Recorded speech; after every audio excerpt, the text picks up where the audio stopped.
Ассалаумағалейкум барша қазақ халқы, құрметті қазақ тілін сүйер қауым.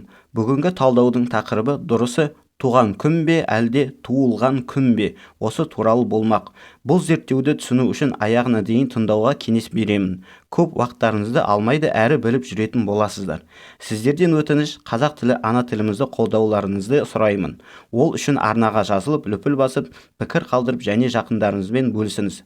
Қазіргі таңда бұл мәселенің туындау себебі құттықтауды, яғни туған күнің құтты болсын дейміз бе, не туылған күнің құтты болсын дейік бе? Ал ендеше кеттік.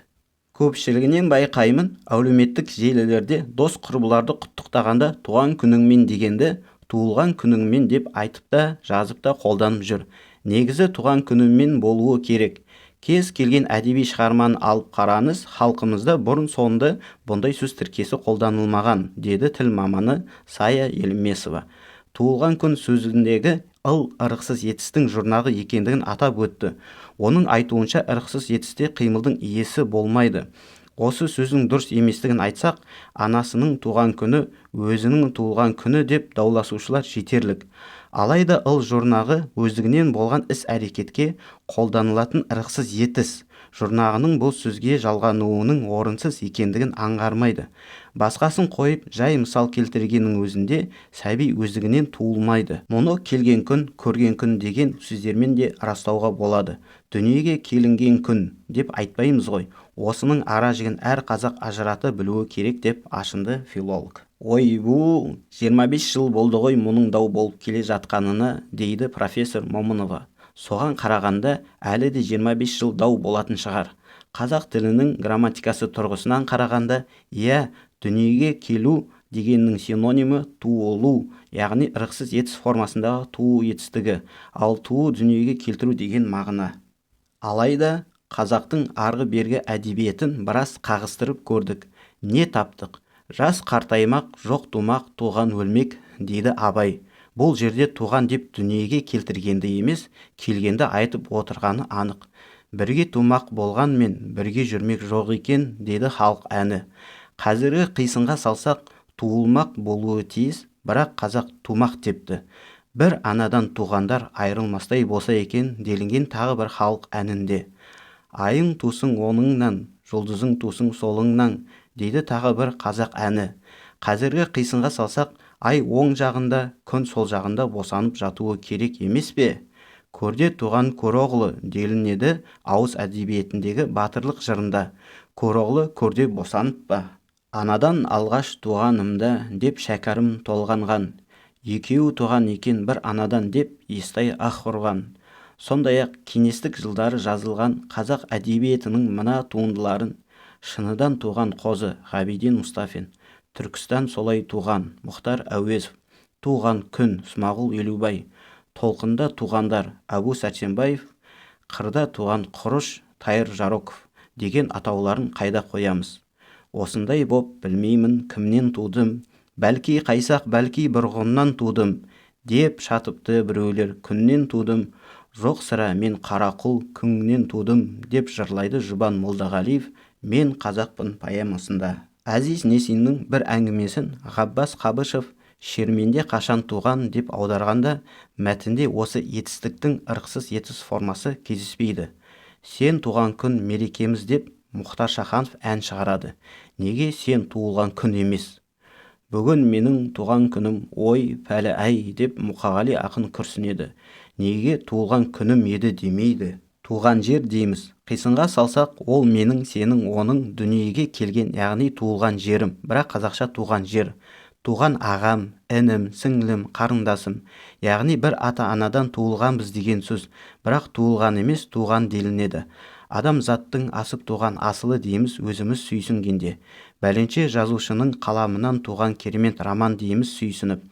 Туылған емес пе?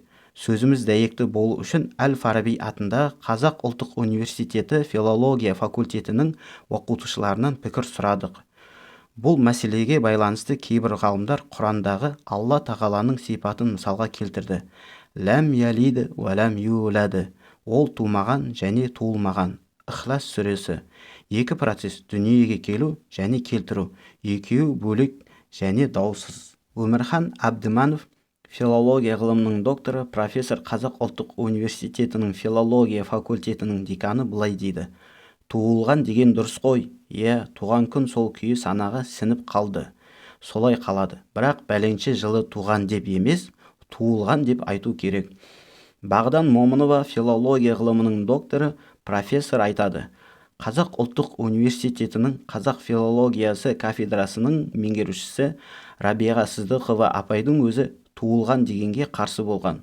Туылу ол адамнан адам шығуын сипаттайтын етістік, ал басқа образды тіркестерде туған болуы керек деген. Съезд Ақымбек, филология ғылымының кандидаты, айтады: ол тілдік трансформация, кез келген тілде бар ондай. Ғасырлар бойы халық өз тіліндегі қандай да бір тіркесті қалыптап алады және сол күйінде сіңіреді. Мысалы, туған туыс, туған жер. Қазақ тіліндегі кез келген осы мағынадағы тіркесте осы формасында қолданылады. Сондықтан туған деген дұрыс. Ләйла Мұсалы, филология ғылымының кандидаты: қисынға салсақ туылған ғой, алайда туған дегенді тілдегі ерекшелік деп қабылдауымыз керек. Ерхан Карбозов, филология ғылымының кандидаты: негізі туылған деу керек. Жылдар бойы туған деп айтып келдік, бірақ дұрысы туылған ғой. Ал енді бұл екеуінің қайсысын айтып жазу керек дегенге келсек, екі нұсқасы да қолданыла бергені дұрыс. Қайсысы өміршең болса, сүзгіден өтіп, сол қалады деп айтпа. Мұхтар Мағауин айтты: туылғанға дауа жоқ екен, ендеше келесі саты өлінген. Туылған жүрген жерде сауат та түйсік те жоқ, қара қасқа надандық қана бар. Ең сыпайы сөзіміз деп біліңіз. Тіл маманы Сая Елемесова қазақ тілінің түсіндірме сөздігі жинағынан да мысал келтірді. Егер де туған күн тіркесін туылған күн дейтін болсақ, өлген күн сөзін өлілген күн дейміз бе? Егер бұлай қолданатын болсақ, мен туылған, мен жатылған, мен отырылған, мен тұрылған, мен жүрілген болып кетер еді. Туылған деген беріде шықты дейді. Міне біздің филолог ғалымдарымыз осылай айтып кеткен екен, және туған күн немесе туылған күн деп әркім қалағанын айтсын. Дей тұрғанмен, қазіргі интернет технологиясы дамаған заманда біз ChatGPT жасанды интеллектке осы сұрақты қойдық. Оның жауабы мынадай: туған күн деген тіркес қазақ тілінің грамматикасына сәйкес келеді. Себебі туған сөзі туу етістігінің өткеншақ есімше түрінде келген. Ал туылған күн дұрыс емес, өйткені туылған сөзі туылу етістігінің өткеншақ есімшесі, бірақ ол негізінен зат есім. Туған сөзі адамның дүниеге келген сәтін немесе туыстық қатынасты білдіреді, ал туылған сөзі көбіне заттың немесе тіршілік иесінің дүниеге келу процесін көрсететін сөз тіркестерімен қолданылуы мүмкін.